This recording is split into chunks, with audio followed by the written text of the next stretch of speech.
बहुत समय पहले की बात है। पहाड़ों और घने जंगलों के बीच बसा था एक गांव, शांतिपुर। नाम भले ही शांतिपुर था, मगर वहां की गलियों में शांति कम और कटुता ज्यादा थी। गांव के लोग खेती बाड़ी करके गुजारा करते, पर उनका मन अंधविश्वास और सामाजिक कुरीतियों में जकड़ा था। इसी गांव में रहती थी एक महिला, कुसुम। 3 साल पहले उसके पति दयानंद की बीमारी से मृत्यु हो गई थी। दयानंद एक साधारण किसान थे, मेहनती और शांत स्वभाव के। उनका घर छोटा था, पर उसमें प्रेम और समझदारी बसी थी। पति के गुजर जाने के बाद कुसुम का संसार अंधकार में डूब गया। गांव वालों ने उसे अशुभ कहकर तिरस्कृत कर दिया। औरतें उसके साथ उठना बैठना बंद कर चुकी थीं और पुरुष भी इसे भला बुरा कहते। हर सुबह जब वह गांव के कुएं पर पानी भरने जाती, औरतें फुसफुसाकर कहती, देखो ये अभागन आ गई, जिसके पांव पड़ जाएं वहां विपत्ति ही आती है। कुसुम ने इन तानों को अनसुना करने की कोशिश की, मगर ये शब्द उसके दिल में कांटों की तरह चुभते रहे। रात में जब पूरा गांव सो जाता, वह आंगन में बैठकर आसमान देखती। चांद की रोशनी उसकी आंखों में आंसू भर देती। पति की तस्वीर के आगे दीप जलाकर वह भगवान से पूछती, आखिर मैंने ऐसा कौन सा पाप किया जो मेरा जीवन नर्क बन गया। वो रोज गांव वालों के ताने सुन सुनकर थक चुकी थी, पर अब उसको मन की शांति चाहिए थी। एक दिन गांव की संकरी गलियों में शाम का सन्नाटा फैल रहा था, लेकिन हवा में अब भी लोगों की धीमी धीमी फुसफुसाहट घुली हुई थी। मिट्टी की दीवारों पर धूप की आखिरी सुनहरी किरणें ठहरने की कोशिश कर रही थीं, लेकिन दिन ढलने की बेचैनी हर तरफ महसूस हो रही थी। कुसुम तेज कदमों से चल रही थी, जैसे किसी से पीछा छुड़ाना चाहती हो। उसकी आंखों में गुस्सा और दिल में थकान दोनों ही बराबर थे।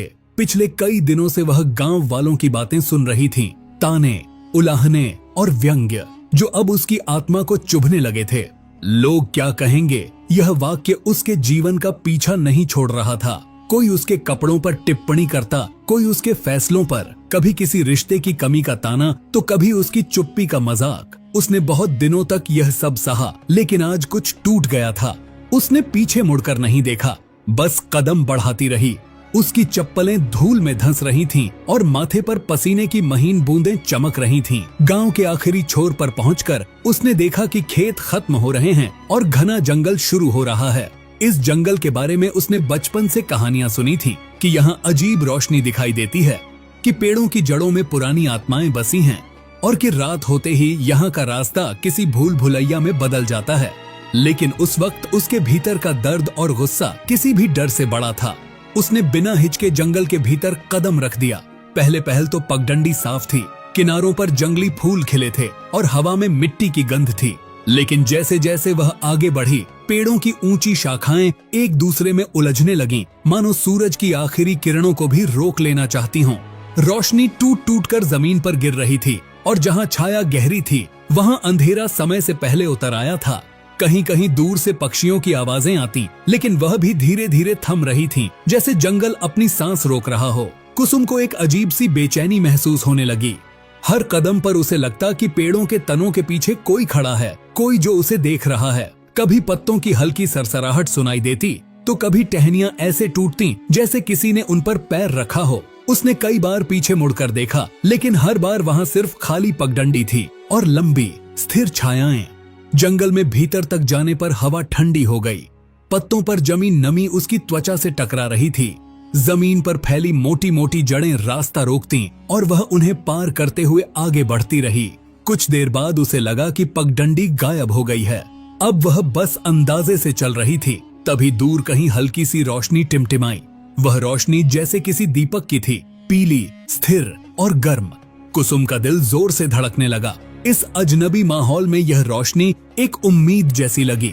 उसने तेज कदम बढ़ाए और कुछ ही मिनटों में वह एक खुले स्थान पर पहुंच गई। वहां 2 वृद्ध साधु अलाव के पास बैठे थे। उनके चेहरे पर गहरी झुर्रियां थीं, लेकिन आंखों में एक अजीब चमक थी। उनके कपड़े सादे और धूल से सने थे, बाल और दाढ़ी लंबे और बिखरे, लेकिन उनमें एक शांति थी जो पूरे माहौल को बदल रही थी। कुसुम रुक गई।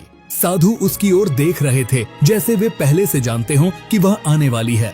पहले साधु ने हल्की मुस्कान के साथ कहा, आओ बेटी, यहाँ बैठो। आग की गर्माहट ठंडी रात में काम आएगी। उसकी आवाज धीमी थी, लेकिन उसमें ऐसा अपनापन था कि कुसुम की आंखों में अनजाने में नमी भर आई। वह धीरे धीरे अलाव के पास बैठ गई। साधु ने उसे कुछ जंगली फल और पानी दिया। उसने चुपचाप खा लिया। आग की लपटें पेड़ों की ऊंची शाखाओं पर झिलमिला रही थीं और हवा में जलती लकड़ी की महक घुली हुई थी। कुछ देर चुप्पी रही। फिर दूसरे साधु ने कहा, तुम्हारे चेहरे पर थकान है, लेकिन थकान सिर्फ शरीर की नहीं, यह थकान मन की है। कुसुम ने कोई जवाब नहीं दिया, लेकिन उसकी आंखों में सवाल साफ दिख रहे थे। पहले साधु ने कहा, इस जंगल में जो आता है वह अपने भीतर कुछ खोज रहा होता है, लेकिन जो खोज सच्ची है उसे पाना आसान नहीं। तुम्हें 3 परीक्षाओं से गुजरना होगा। कुसुम ने भौहें चढ़ाईं। परीक्षाएं? कैसी परीक्षाएं? साधु ने धीमे स्वर में कहा, पहली भय की, दूसरी मोह की, तीसरी अहंकार की। इन्हें पार किए बिना कोई भी सच्ची शांति नहीं पा सकता। रात गहराने लगी थी।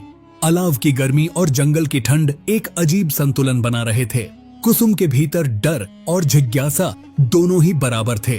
उसने तय किया कि चाहे जो हो वह इन परीक्षाओं का सामना करेगी। सुबह होने पर साधु उसे जंगल के और भीतर ले गए। पेड़ इतने घने हो गए कि सूरज की रोशनी भी मुश्किल से जमीन तक पहुंच पाती थी। कुछ देर चलने के बाद वे एक विशाल काली गुफा के सामने खड़े थे। गुफा का मुंह ऐसा था जैसे किसी अदृश्य जीव ने धरती में घाव कर दिया हो। अंदर से ठंडी हवा का झोंका आ रहा था, जिसमें नमी और किसी अज्ञात गंध का मिश्रण था। यह तुम्हारी पहली परीक्षा है, साधु ने कहा। यहां तुम्हें अपने सबसे गहरे डर का सामना करना होगा। जो डर को जीत लेता है वह खुद को जीत लेता है। कुसुम ने गहरी सांस ली और गुफा के अंदर कदम रखा। बाहर की रोशनी कुछ ही कदमों में गायब हो गई। अंधेरा इतना गहरा था कि उसे अपने हाथ तक दिखाई नहीं दे रहे थे। दीवारों पर हाथ फेरते हुए वह आगे बढ़ी। अचानक उसे लगा कि कहीं पास में कोई फुसफुसा रहा है। आवाज इतनी हल्की थी कि शब्द समझ नहीं आ रहे थे, लेकिन उसमें एक अजीब सर्दी थी। जैसे जैसे वह आगे बढ़ी, आवाजें तेज होती गईं, कभी हंसी जैसी, कभी रोने जैसी। फिर अचानक सामने 2 चमकती आंखें दिखीं। उसका दिल जोर से धड़कने लगा।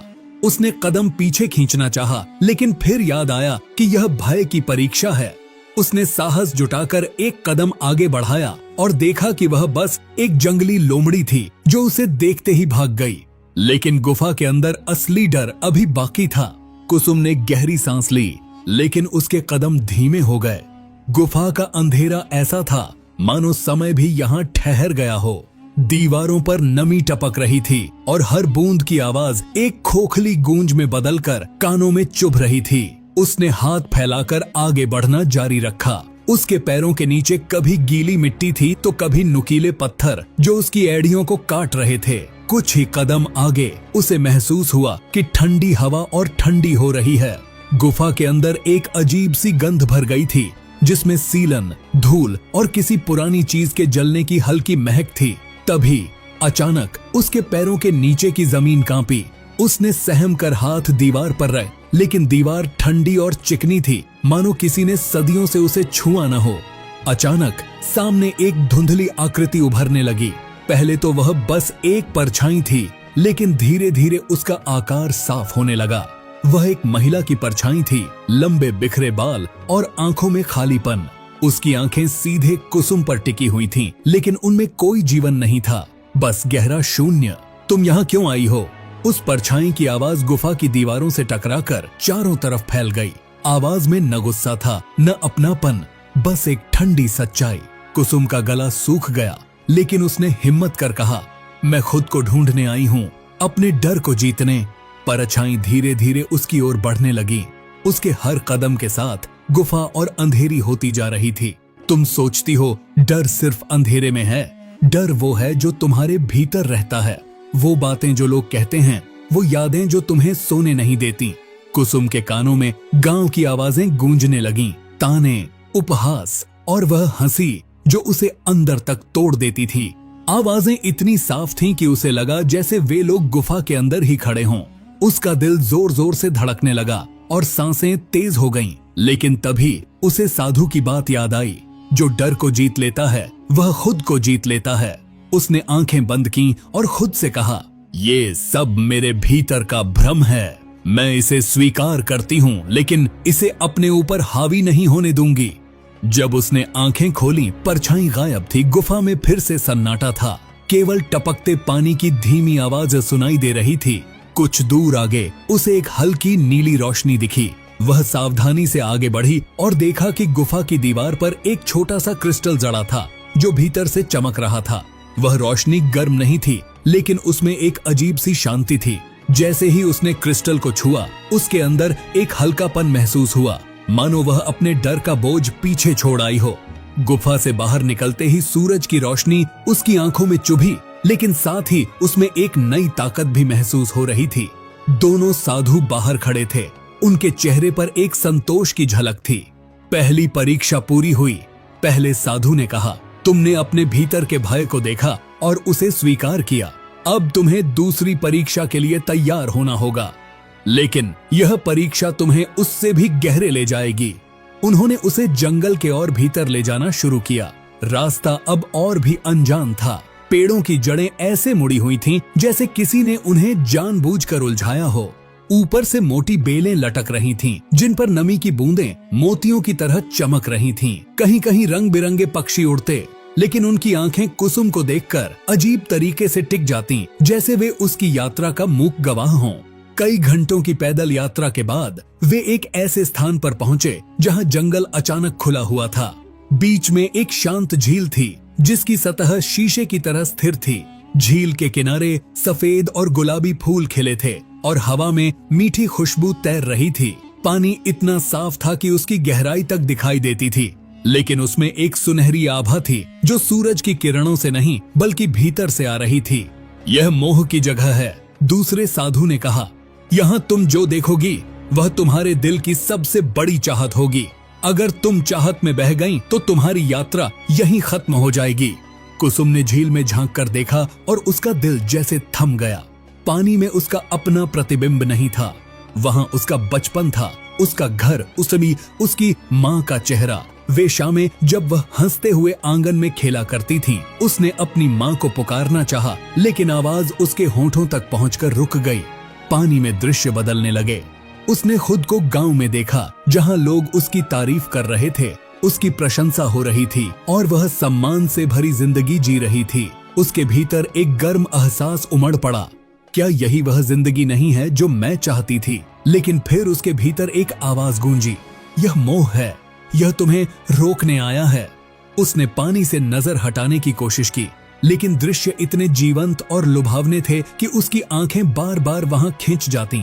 धीरे धीरे पानी में वह दृश्य स्थिर हो गया, जिसमें वह अपने पुराने जीवन में वापस थी, सुरक्षित और खुश। एक पल के लिए उसने सोचा, अगर मैं यहीं रह जाऊं तो। लेकिन तभी उसने महसूस किया कि उसके पैरों के नीचे की जमीन धीरे धीरे दलदल में बदल रही है। पानी की सुंदरता सिर्फ एक आवरण थी, उसके भीतर खींच लेने का जाल। उसने पूरी ताकत से अपनी नजर झील से हटाई, आंखें बंद की और एक कदम पीछे लिया। जैसे ही उसने ऐसा किया, मोह का दृश्य टूट गया। झील की सतह पर लहरें उठीं और फिर सब शांत हो गया। अब वहां सिर्फ साफ पानी था, जिसमें उसका सच्चा प्रतिबिंब दिखाई दे रहा था, थका हुआ लेकिन दृढ़ निश्चय। दोनों साधु मुस्कुरा रहे थे। तुमने दूसरी परीक्षा भी पूरी कर ली, पहले साधु ने कहा। अब तुम्हें अंतिम और सबसे कठिन परीक्षा का सामना करना होगा, अहंकार की परीक्षा। कुसुम ने उनकी आंखों में देखा और समझ गई कि असली चुनौती अब भी बाकी है। जंगल की गहराइयों में हवा अब पहले से ज्यादा भारी महसूस हो रही थी। हर पत्ता, हर शाखा जैसे अपनी जगह पर ठहर गया हो। पक्षियों की चहचहाहट भी कहीं खो गई थी। सिर्फ दूर से आती एक धीमी गूंज कानों में पड़ रही थी।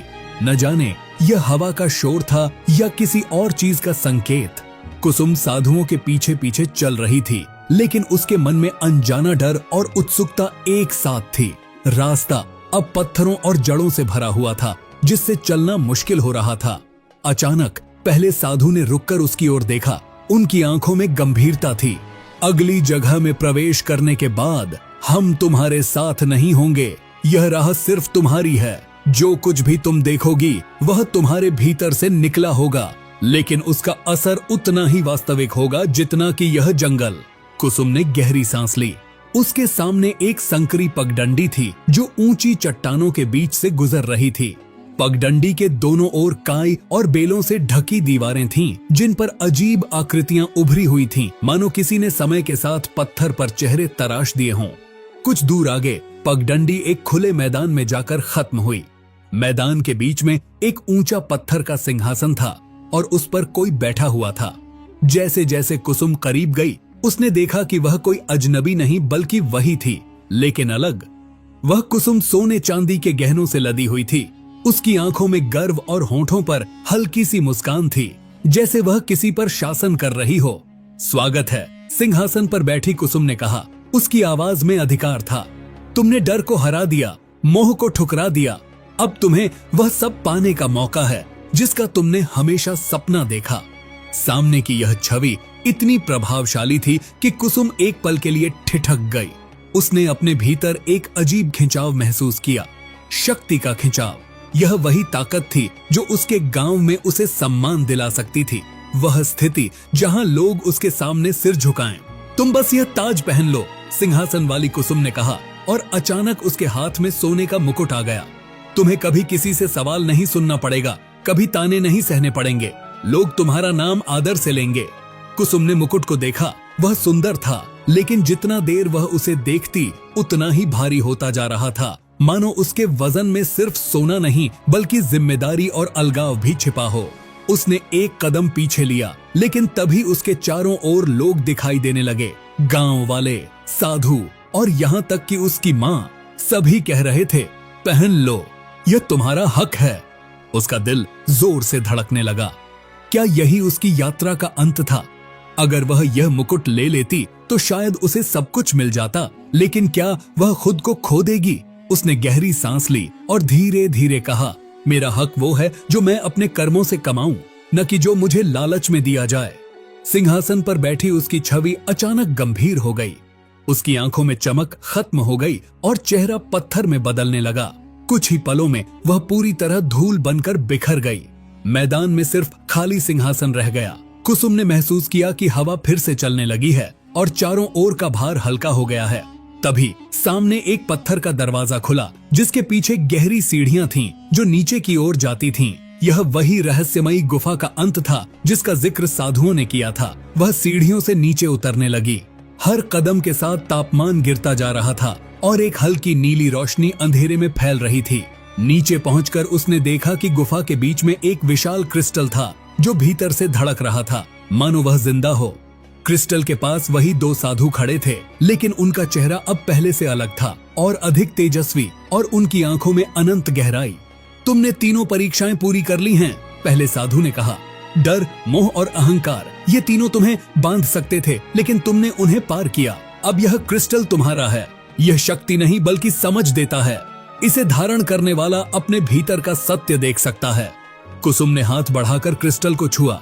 अचानक उसके भीतर एक तेज रोशनी फैल गई और उसने अपने जीवन के सभी पल देखे, अच्छे और बुरे। उसने महसूस किया कि हर चोट, हर अपमान उसे यहाँ तक लाने के लिए जरूरी था।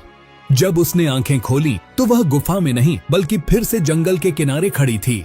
सूरज ढल रहा था और उसकी किरणें पेड़ों के बीच सुनहरी परत बिखेर रही थीं। दूर गांव का रास्ता दिख रहा था, लेकिन अब उसके भीतर कोई डर, कोई असुरक्षा नहीं थी। वह जानती थी कि असली ताकत ताज या गहनों में नहीं बल्कि उस सच्चाई में है जिसे वह अब अपने साथ लेकर जा रही थी। जंगल के किनारे खड़े होकर कुसुम ने गहरी सांस ली। चारों ओर फैली ठंडी हवा अब उसे अनजान नहीं लग रही थी। यह वही जंगल था जहां कदम रखते वक्त उसका दिल डर से कांप रहा था, लेकिन अब इसमें उसे घर जैसा अपनापन महसूस हो रहा था। दूर से गांव की मिट्टी की खुशबू भी आ रही थी, लेकिन उसके भीतर एक अजीब सुकून था, जैसे वह जानती हो कि अब उसका सफर सिर्फ गांव तक सीमित नहीं है। वह धीरे धीरे गांव की ओर बढ़ने लगी। हर कदम के साथ उसके भीतर की आवाज साफ हो रही थी, अब तुम वही नहीं हो जो यहाँ आई थी। रास्ते में उसने देखा कि पेड़ों की छाया लंबी होकर रास्ता ढक रही है, मानो जंगल खुद उसे विदा दे रहा हो। अचानक उसके सामने वही दो साधु प्रकट हुए, जैसे हवा से निकलकर खड़े हो गए हों। उनकी आंखों में हल्की मुस्कान थी। पहला साधु बोला, यात्रा खत्म हो चुकी है, लेकिन इसका मतलब यह नहीं कि तुम्हारा सीखना खत्म हो गया है। असली परीक्षा अब शुरू होगी, जहां तुम्हें इस समझ को रोजमर्रा की जिंदगी में जीना होगा। दूसरे साधु ने कहा, जो कुछ तुमने पाया है उसे किसी पर थोपना नहीं, बल्कि अपने कर्मों से दिखाना। लोग खुद महसूस करेंगे कि तुम बदल चुकी हो। कुसुम ने सिर झुकाकर धन्यवाद कहा, लेकिन वह जानती थी कि शब्द उस कृतज्ञता को बयान नहीं कर सकते जो उसके दिल में थी। जब वह गांव के पास पहुंची तो सूरज पूरी तरह ढल चुका था और आसमान में हल्का चांद उग आया था। गांव की गलियां वैसी ही थीं, मिट्टी की खुशबू, चूल्हों का धुआं, बच्चों की हंसी, लेकिन सब कुछ उसे अब अलग नजर आ रहा था। गांव के लोग उसे देखकर पहले तो हैरान हुए, कुछ ने ताने कसने चाहे, लेकिन उनकी आवाज में अब वही असर नहीं था। कुसुम के चेहरे पर जो आत्मविश्वास और शांति थी, वह किसी भी शब्द से ज्यादा ताकतवर थी। उसकी माँ ने दरवाजे पर आकर उसे गले से लगा लिया। कुसुम ने महसूस किया कि यह आलिंगन सिर्फ माँ का नहीं, बल्कि उस पूरे सफर का स्वागत था जो उसने तय किया था। दिन बीतने लगे। कुसुम ने अपनी पुरानी जिंदगी में लौटना शुरू किया, लेकिन वह अब हर परिस्थिति को नए नजरिए से देखती। अगर कोई ताना मारता तो वह मुस्कुराकर सुनती और मन ही मन सोचती, ये भी मेरी एक और परीक्षा है।